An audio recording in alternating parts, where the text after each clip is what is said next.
যেই সব মেয়েরা পাদ মারে তাদেরকে বিয়ে করতে হয় হয়। আরে খুব সুন্দর খুব সুন্দর খুব সুন্দর হয়েছে গানটা। এ কি ভুল ভাল গান গেয়ে দিলাম রে বাড়া। শুনলি তুই ছেলেটা কি বলে গেল? মা তুইও তো খুব সুন্দর, তুইও তো পাদ মারিস, যা মা ওকে বিয়ে কর। না বাবা, আমি তোর হাতে ধরছি মা, যা না, বিয়ে কর, পালিয়ে যা। কি বলছো বাবা?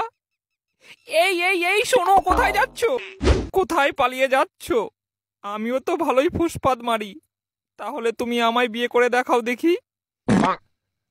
আজকেই বিয়ে করতে হবে তোমায় আমাকে।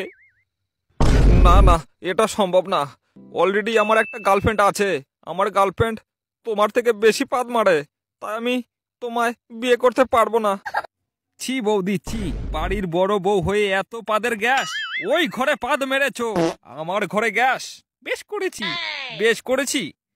এরপর থেকে যদি তুমি পাদ মারো, 5 টাকার ফেভিকুইক এনে তোমার ওইখানে মেরে দেবো। এই কি হয়েছে রে? শোনা শোনা শোনো, তোমার এই ভাই না আমাকে উল্টো পাল্টা খুব কথা বলেছে আজকে। বেশ করেছি, তোর বউকে উল্টো পাল্টা বলেছি। তোর বউ একটা পাদ মারানি, খুব পাদ মারে না। শোনা, এগুলো সব মিথ্যে কথা গো সব। তুমি কিছু বলো না কেন, বলো না। এই এই কি বলেছিস বল আমার বউ রে। ইরে বাবা, আমার বউকে পাদ মারানি বলা, আজ দেখ তোর অবস্থা কি।